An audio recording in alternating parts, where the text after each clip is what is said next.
Hello friends, welcome back to my YouTube channel. आज हम कर रहे हैं डीजीटी सोशल साइंस का जो एग्ज़ाम हुआ था 2 नवंबर को, सेकेंड शिफ्ट में, उसका GK part. Let's get started. Question number 1, what is the relationship between marginal cost MC and the total average cost ATC when the average total cost is at minimum. देखो, आपको ये आपने graph देखा होगा। ये यहाँ होता है आउटपुट और ये होता है कॉस्ट। मैं आपको डायग्राम से बता देती हूँ। जो हमारा मार्जिनल कॉस्ट का कर्व होता है ना, वो ऐसा होता है। ये होता है एमसी और ये होता है एवरेज टोटल कॉस्ट। थोड़ा सा एमसी थोड़ा गलत बन गया।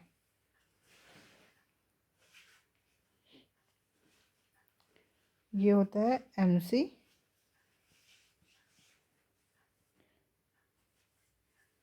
ये होता है एवरेज टोटल कॉस्ट एंड ये होता है एवरेज वेरिएबल कॉस्ट।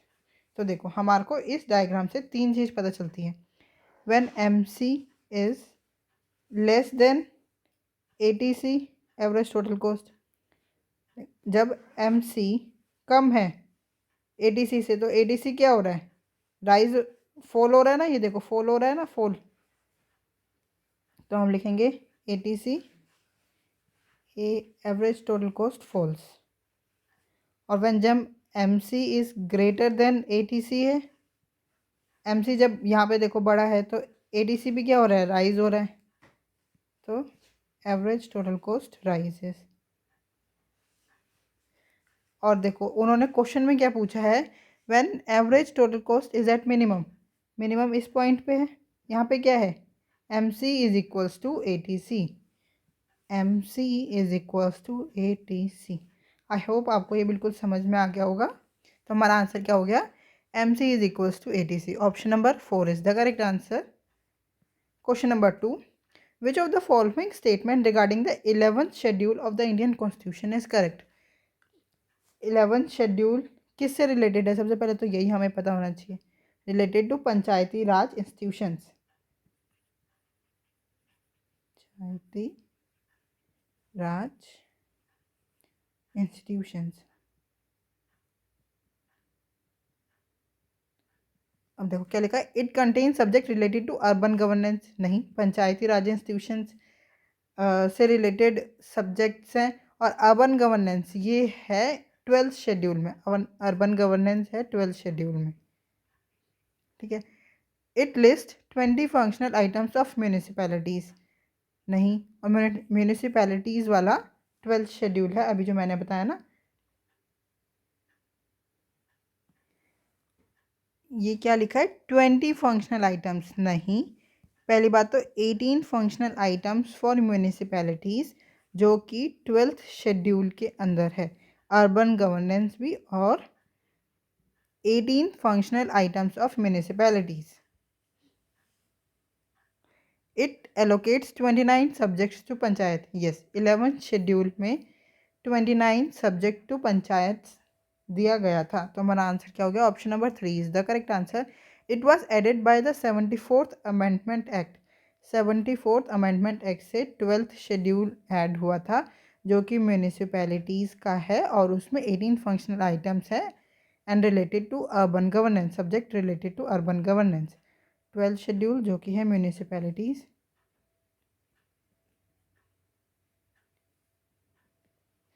तो जो 11th शेड्यूल है ना, 11th शेड्यूल, वो 73rd कॉन्स्टिट्यूशन अमेंडमेंट एक्ट से ऐड हुआ था। और किससे रिलेटेड है? पंचायती राज इंस्टीट्यूशंस, पंचायत से। ठीक है। Question number 3, which of the following chalcolithic sites is correctly match with its location. निम्नलिखित में से कौन सी ताम्र पाषाण कालीन स्थल उसके सही स्थान से सही रूप से मेल खाता है? देखो, जौरे, बटौद डिस्ट्रिक्ट, प्रकाश तापी वैली, नवदा टोली, भीम वैली, या ईमान गांव नासिक डिस्ट्रिक्ट। देखो जो जोडे है ना, जोडे is located in Ahmednagar district of Maharashtra. कहाँ पे है जोडे? अहमदनगर,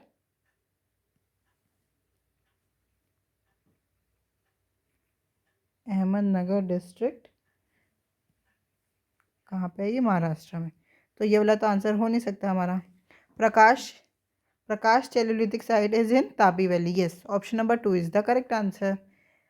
नवदा टोली, नवदा टोली कहाँ पे है? नर्मदा डिस्ट्रिक्ट में, सॉरी नर्मदा वैली में,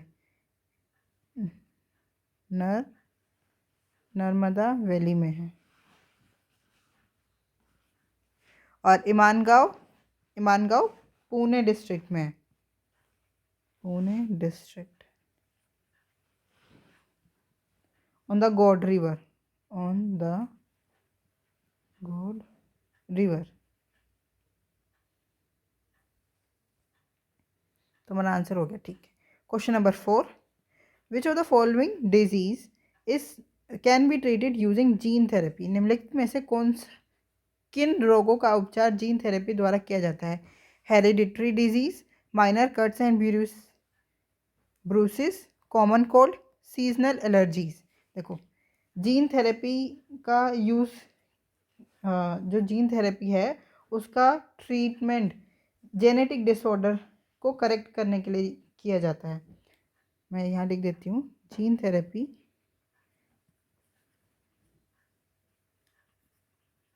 is used to treat genetic means hereditary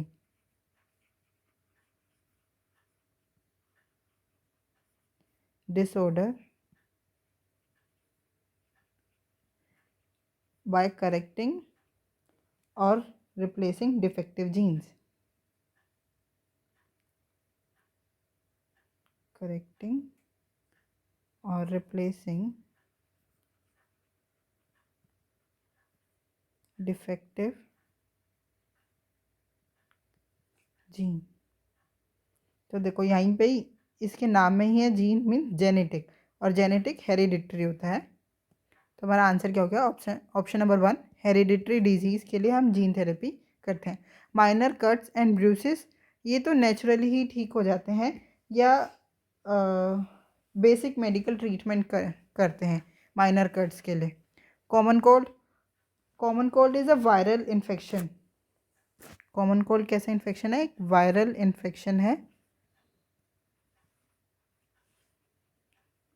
और ये ट्रीटेड सिम्टोमेटिकली, सिम्टम्स होते हैं जैसे उस हिसाब से इसको ट्रीट किया जाता है, treated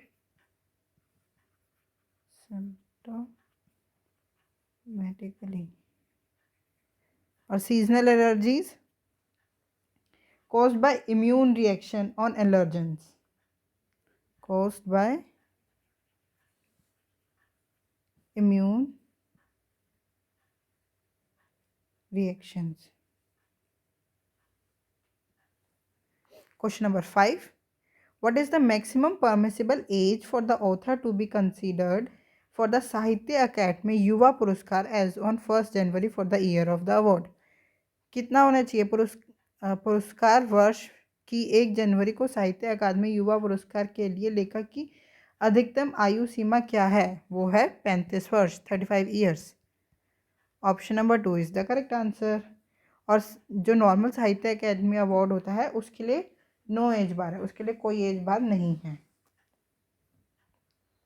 question number 6, according to the production function what does the term input refers to? उत्पादन फलन के अनुसार इनपुट शब्द का क्या अर्थ है? देखो ऑप्शन देखते हैं। The profit generated by the firm, profits जो जनरेट हो रहे हैं वो तो आउटपुट से होते हैं ना, जैसे हमने इनपुट लगाया तो वो आउटपुट बना, तो profit is related to output not input. The resources use in the production process, yes, जो हम रिसोर्सेज यूज कर रहे हैं उसी से तो हमारा आउटपुट बनेगा ना। जो इनपुट्स होते हैं हमारे वही तो होते हैं inputs are the factors and resources to produce output. तो आंसर हमारा option number 2 is the correct answer हो गया, क्योंकि जो रिसोर्सेज प्रोडक्शन फंक्शन में यूज़ हो रहे हैं वही इनपुट है टू प्रोड्यूस आउटपुट। और वो इनपुट्स क्या क्या होते हैं? Land, labour, capital, entrepreneurship. ठीक है। प्रॉफिट्स जो अभी मैंने बताया, these are an outcome. The technology used by the firm, technology affects productivity, ना कि इनपुट और आउटपुट, है ना। Technology affects productivity.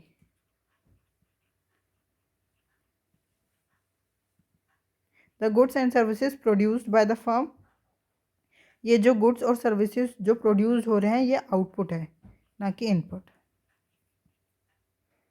Question number 7, which two religions originated outside India but have been influenced by Indian culture and philosophy? कौन से दो धर्म भारत के बाहर उत्पन्न हुए लेकिन भारतीय संस्कृति और दर्शन से प्रभावित हुए? Hinduism and Islam. हिंदू तो इंडिया में ही ओरिजिनेट हुआ था, तो ये वाला आंसर हो नहीं सकता। इस्लाम एंड क्रिश्चियनिटी, यस, जो इस्लाम है वो कहाँ पे ओरिजिनेट हुआ था? अरेबिया में। और क्रिश्चियनिटी ओरिजिनेट इन फिलिस्तीन, साउथ वेस्ट एशिया, फिलिस्तीन। तो हमारा आंसर क्या होगा? Option number 2 is the correct answer. Sikhism India में ही ओरिजिनेट हुआ था, इसके साथ क्रिश्चियनिटी है वो अलग है, और बुद्धिज्म एंड जैनिज्म दोनों ही इंडिया में ओरिजिनेट हुए थे। तो हमारा आंसर हो गया option number 2, Islam and Christianity. Question number 8, which of the following batteries chemistries is noted as an abundant low cost alternative to iron for future storage? sodium ion batteries, nickel cadmium only, mercury cells या lead acid only? तो इसका answer क्या हो गया? Sodium ion batteries. क्यों? देखो, sodium ion batteries are abundant and widely available, abundant and widely available,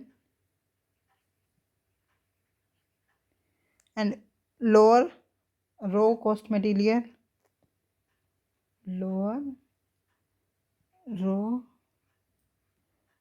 cost material, lower raw material cost,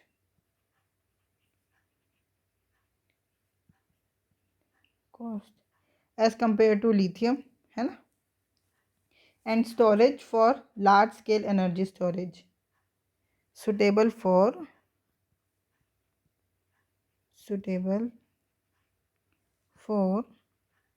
large scale energy storage।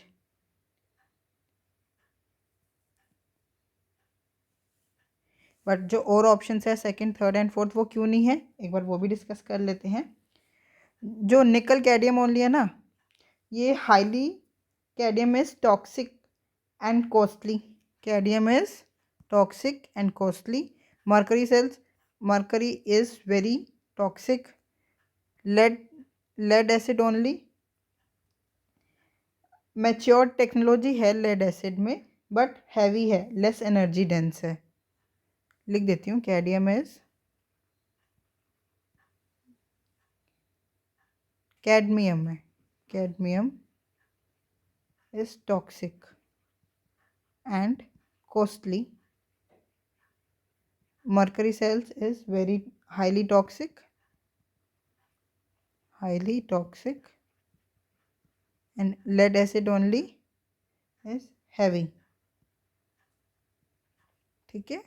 Question number 9, the mesolithic site Mahada is located in the state of, Mahada कौन से state में located है ये पूछ रहे हैं। ये state, ये उत्तर प्रदेश में लोकेटेड है। कहाँ पे? यूपी में। राजस्थान में कौन सी साइट लोकेटेड है मीजोलिथिक? राजस्थान में है भगोर। जो भगोर साइट है वो मीजोलिथिक साइट है, मतलब मध्य पाषाणकालीन साइट है राजस्थान की। बिहार में ऐसी कोई साइट नहीं है, मतलब मीजोलिथिक साइट नहीं है। बिहार में नियोलिथिक साइट है एक, नियोलिथिक, नव पाषाणकाल, न्यूलिथिक, और उसका नाम है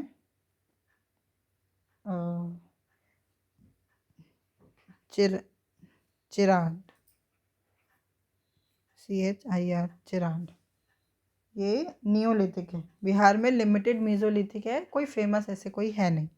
और मध्य प्रदेश में भीमबेटका सबको ही पता है।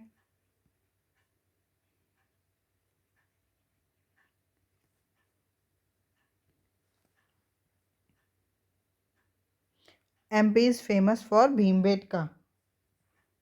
Question number 10. In India, the total amount of winter rainfall locally known as Mahavats in small, but they are immense importance for the cultivation of dash crops. देखो क्या लिखा है, विंटर रेनफॉल। तो जो क्रॉप विंटर में बोई जाएगी उसी के लिए ही तो फायदेमंद होगी ना। तो कौन सी क्रॉप विंटर में हम बोते हैं, मतलब विंटर के टाइम पे फसल होती है। देखो, एक होती है खरीफ क्रॉप, एक होती है राबी क्रॉप, और एक होती है जैद क्रॉप। जैद समर के टाइम पे होती है। कब होती है? इसको समर क्रॉप भी बोलते हैं, क्योंकि इसको सोन मतलब बोया जाता है मार्च अप्रैल के टाइम पे, और काटा जाता है, हार्वेस्टिंग होती है इसकी जून जुलाई के टाइम पे।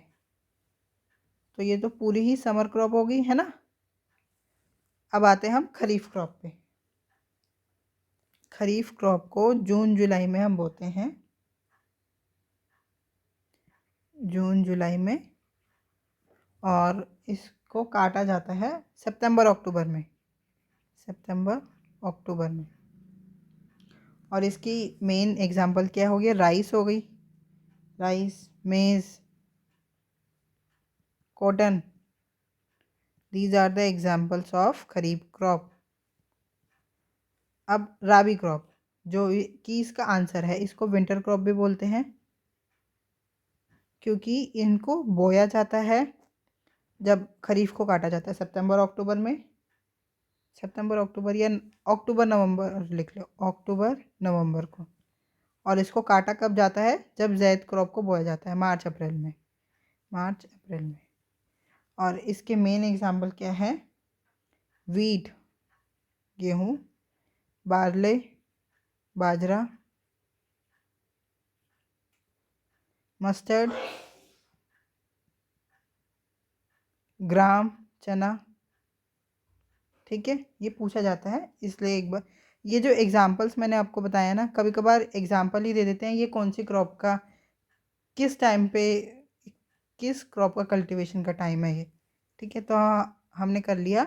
और एक ये इम्पोर्टेंट ये भी याद कर लो कि विंटर में जो रेनफॉल होती है उसको लोकली क्या कहते हैं? महावत। ये भी बहुत बार पूछा जाता है, और पहले एग्जाम में आ भी रखा है कि विंटर रेनफॉल को लोकली क्या कहा जाता है। तो हमारा आंसर क्या हो गया? Rabi crop. Option number 3 is the correct answer. Question number 11. Bhanu Athaiya was the first Indian to win Oscar award for the film. कौन सी फिल्म के लिए भानु अथैया को ऑस्कर मिला था? और ये फर्स्ट इंडियन बन गई थी जिनको ऑस्कर मिला, और किस फील्ड में मिला ये भी बता देते हैं। इनको ऑस्कर अवार्ड मिला था बेस्ट कॉस्ट्यूम डिज़ाइन के लिए, बेस्ट कॉस्ट्यूम डिज़ाइन। और कौन सी फिल्म के लिए? गांधी के लिए। कब आई थी गांधी फिल्म? 1982 में। तो हमारा आंसर क्या हो गया? Option number 2 is the correct answer. Gandhi film के लिए भानु अथैया को ऑस्कर मिला, जो बेस्ट कॉस्ट्यूम डिज़ाइन के लिए, और ये फर्स्ट इंडियन बन गई to win Oscar. Question number 12. The 3-day Viksit Bharat youth parliament by the ministry of youth affairs and sport was held in which state in April 2025? कौन कौन से स्टेट? न्यू दिल्ली, केरला, मणिपुर या उड़ीसा। तो कहाँ पे हुआ था ये 3-day Viksit Bharat youth parliament? Is in new Delhi. Option number 1 is the correct answer. Question number 13. The second administrative reforms commission report on local governments is listed as rural and urban governance, self governance and local institutions, local governance, regional administrative. तो second administrative reform commission reported on local government is listed as local governance. नाम में ही है, local government की report on local governance. Option number 3 is the correct answer. Question number 14, where was the 40th national junior athlete championship held in India? Gaya, Patna, Bhubaneswar या जयपुर? कहाँ पे हुई थी ये 40th national junior athlete championship? Is in Bhubaneswar. और stadium का नाम भी देख लेते हैं एक बार। कौन से स्टेडियम में थी? Kalinga stadium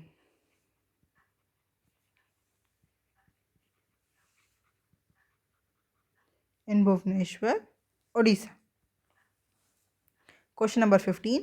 How many products of Patanjali Ayurveda were banned by the drug controller of Uttarakhand government in June 2024? जून 2024 में उत्तराखंड सरकार के ड्रग कंट्रोलर द्वारा पतंजलि आयुर्वेदिक के कितने उत्पादकों पर प्रतिबंध लगाया गया? 22, 18, 10 या 14? तो कितने बैन किए थे? 14। Option number 4 is the correct answer. और ये क्यों बैन किए थे? क्योंकि इन्होंने वॉयलेशन कर दिया था। Violation regarding related to violation related to misleading advertisement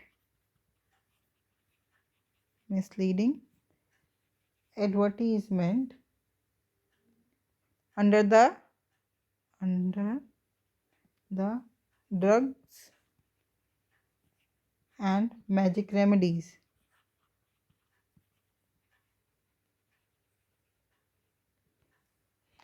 Question number 16.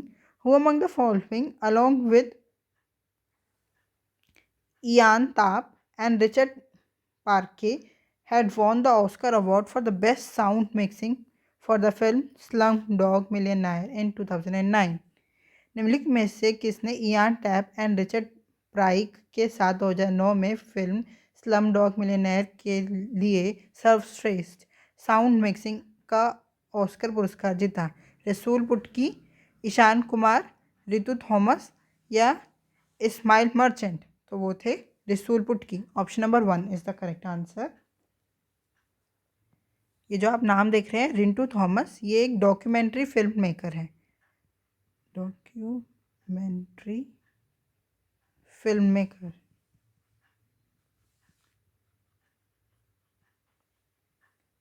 Question number 17. In early 2025, which lake in Uttarakhand recorded a water level of 4.7 feet, making a 5-year low and raising concern about drinking water scarcity?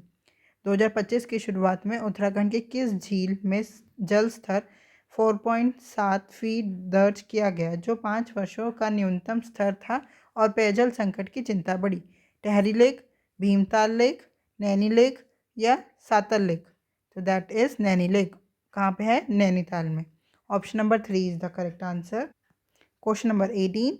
In March 2024, which High Court stated that the wife can be debarred from getting maintenance on grounds of adultery only when she is actually living in adultery or adultery at or around the time of application?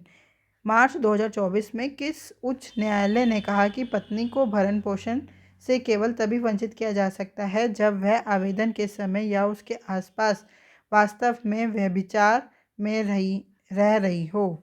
Andhra Pradesh की सरकार ने, मध्य प्रदेश की, उत्तर प्रदेश की या कर्नाटक की?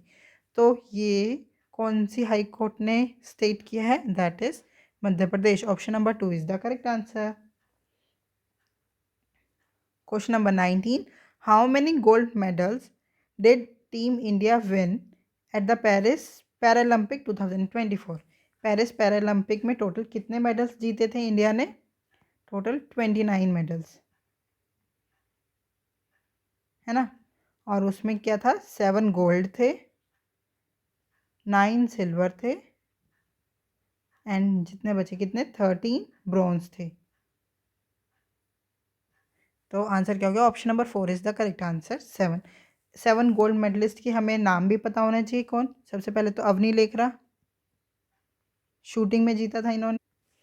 Lekhara, shooting में।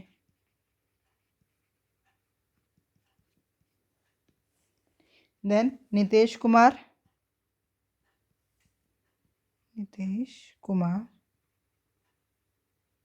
इन्होंने badminton में जीता।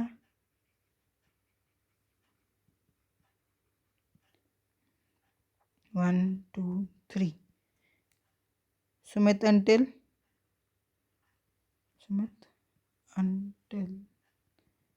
एथलेटिक्स में, इन्होंने जेवलिन थ्रो में मेनली, तो एथलेटिक्स में ही आता है वो।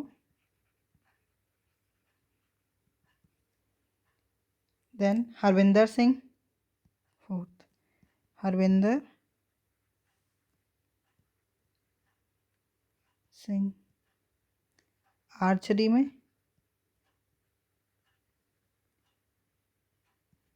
धर्मवीर नायन, इन्होंने क्लब थ्रो में, मतलब क्लब थ्रो भी किसके अंदर आता है, एथलेटिक्स के अंदर ही आता है। धर्मवीर नायन, एथलेटिक्स।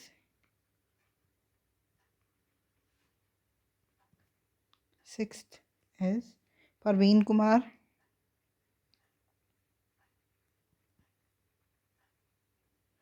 इन्होंने हाई जंप में जीता था, वो भी एथलेटिक्स में ही आता है। एंड सेवंथ यहाँ लिख देती हूँ, इज नवदीप सिंह, इन्होंने मेनली तो सिल्वर जीता था, बट जिसने गोल्ड जीता था वो डिसक्वालीफाई हो गया, तो इनको मिल गया गोल्ड। और ये भी जेवलिन थ्रो के ही हैं, तो एथलेटिक्स लिख देती हूँ। ठीक है, अब हमने यहाँ पे पेरिस पैरालंपिक की बात कर ही ली है, तो हमारे को ओलंपिक में भी पता होना चाहिए। मैं ऊपर लिख देती हूँ यहाँ पे Paris Olympic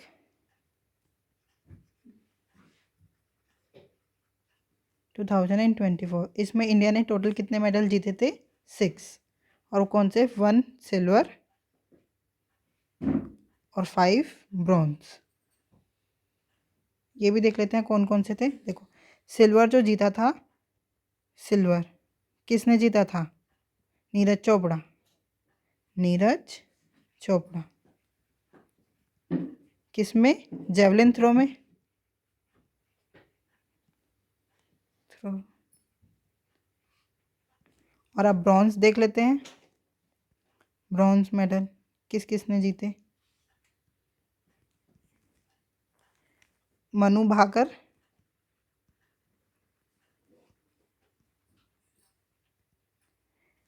ten metre air pistol,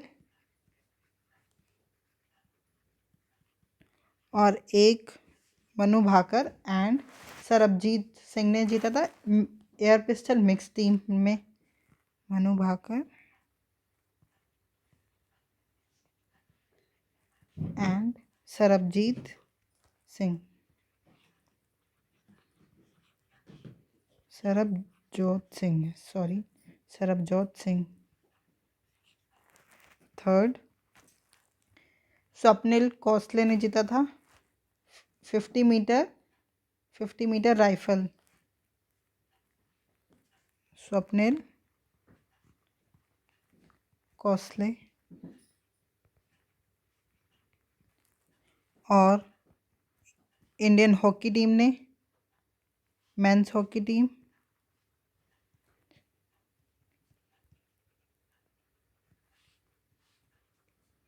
and last Aman Sherawat,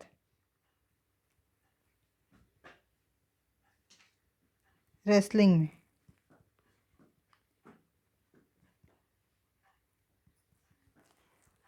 Question number 20. A person can acquire Indian citizenship by registration if she or he has resided in India for at least how many years? अगर registration से है तो 7 years, और देखो ये जो option है 12 years, ये 12 years अगर आप रजिस्ट्रेशन नहीं कर रहे हो, बस नेचुरलाइजेशन, अगर कोई पर्सन 12 साल तक इंडिया में ही रह रहा है तो उसको नेचुरल ही इंडियन सिटीजनशिप मिल जाएगी bye naturalisation.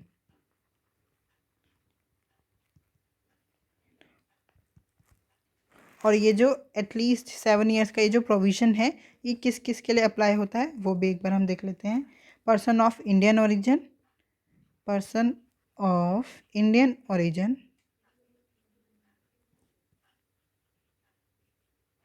Spouse of Indian origin,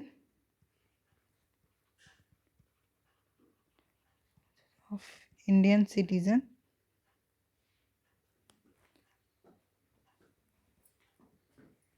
और certain other eligible categories specified in the act. और याद नहीं आ रहा है, बस इतना ही होगा। आई होप आपको ये 20 क्वेश्चन अच्छे से समझ में आए हो। अगर आपको कोई भी डाउट है तो आप हमसे जुड़ सकते हैं @mathsps1 टेलीग्राम चैनल पे। Thank you, keep learning, keep practising.